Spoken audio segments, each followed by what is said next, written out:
या देवी सर्वभूतेषु मां शक्तिरूपेण संस्थिता नमस्तस्यै नमस्तस्यै नमस्तस्यै नमो नमः। जय माता दी। प्रिय भक्तजनों, आज हम सुनेंगे गुप्त नवरात्रि के 8वें दिन महाविद्या माता बगलामुखी की कथा। नवरात्रि का व्रत वर्ष में 4 बार मनाया जाता है, 2 प्राकट्य नवरात्रि के रूप में और 2 गुप्त नवरात्रि के रूप में। प्राकट्य नवरात्रि, जो कि चैत्र महीने के और आश्विन महीने के शुक्ल पक्ष की प्रतिपदा तिथि से लेकर 9वीं तिथि तक माता दुर्गा के 9 स्वरूपों का पूजन किया जाता है, और वहीं पर गुप्त नवरात्रि, जो कि आषाढ़ के महीने में और माघ के महीने में शुक्ल पक्ष प्रतिपदा तिथि से लेकर के 9वीं तिथि तक माता 10 महाविद्याओं का पूजन किया जाता है। जो भी भक्त सच्ची श्रद्धा के साथ, नियम और निष्ठा के साथ नवरात्रि का व्रत करते हैं, इस दौरान माता का पूजन करते हैं, कथा श्रवण करते हैं और दुर्गा सप्तशती का पाठ अथवा श्रवण करते हैं, तो उनके सभी प्रकार के दुखों का नाश होता है तथा सुख और समृद्धि की प्राप्ति होती है। 10 महाविद्याओं में से 8वीं महाविद्या, जो कि माता बगलामुखी हैं, इनकी उपासना इनके भक्त, जो कि शत्रु नाश, वाक सिद्धि और वाद विवाद में विजय के लिए करते हैं। इनमें सारे ब्रह्मांड की शक्ति समावेश है। इनकी उपासना से भक्त के जीवन की हर बाधा दूर हो जाती है और शत्रुओं का नाश होता है और साथ साथ बुरी शक्तियों का भी नाश करती हैं। देवी को बगलामुखी, पीताम्बरा, बगला, वल्गामुखी, वगलामुखी, ब्रह्मास्त्र विद्या आदि नामों से भी जाना जाता है। प्रिय भक्तजनों, तो आइए सुनते हैं माता बगलामुखी से जुड़ी हुई एक पौराणिक कथा।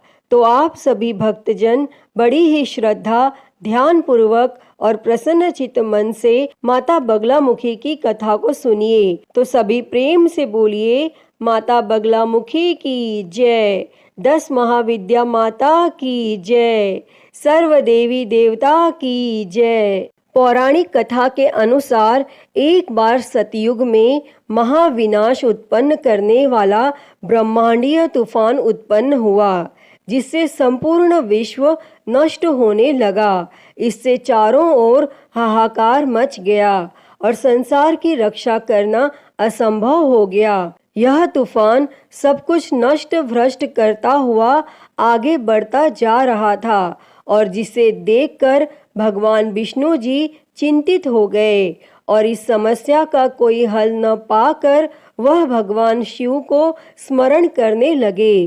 तब भगवान शिव जी ने कहा, शक्ति रूप के अतिरिक्त अन्य कोई इस विनाश को रोक नहीं सकता, अतः आप उनकी शरण में जाएं। तब भगवान विष्णु ने हरिद्रा सरोवर के निकट पहुंचकर कठोर तप किया और भगवान विष्णु के तप से देवी शक्ति प्रकट हुई और उनकी साधना से महात्रिपुर सुंदरी प्रसन्न हुई और सौराष्ट्र क्षेत्र की हरिद्रा झील में जल क्रीड़ा करती महापीताम्बरा स्वरूप देवी के हृदय से दिव्य तेज उत्पन्न हुआ और इस तेज से ब्रह्मांडीय तूफान थम गया और मंगल युक्त चतुर्दशी की अर्धरात्रि में देवी शक्ति का देवी बगलामुखी के रूप में प्रादुर्भाव हुआ था। त्रैलोक्य स्तंभिनी महाविद्या भगवती बगलामुखी ने प्रसन्न होकर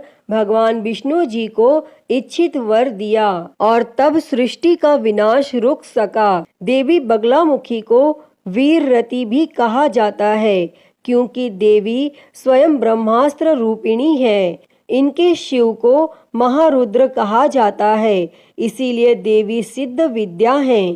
तांत्रिक इन्हें स्तंभन की देवी मानते हैं और गृहस्थों के लिए देवी समस्त प्रकार के संशयों का शमन करने वाली हैं।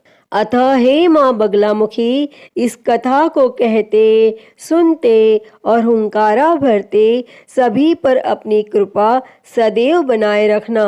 सभी के दुख और कष्टों को हरना और सभी के जीवन में सुख और समृद्धि देना।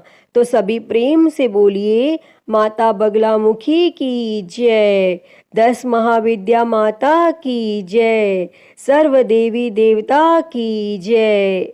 प्रिय भक्तजनों, तो मैं उम्मीद करती हूँ कि आपको आज की यह कथा पसंद आई होगी और अगर वीडियो अच्छी लगी हो तो इसे लाइक करें, ज़्यादा से ज़्यादा शेयर करें और कमेंट में माता बगलामुखी की जय लिखना ना भूलें और महाकाल भक्ति ज्ञान चैनल को सब्सक्राइब कर नोटिफिकेशन बेल को ज़रूर ऑन कर लें। हर हर महादेव। धन्यवाद।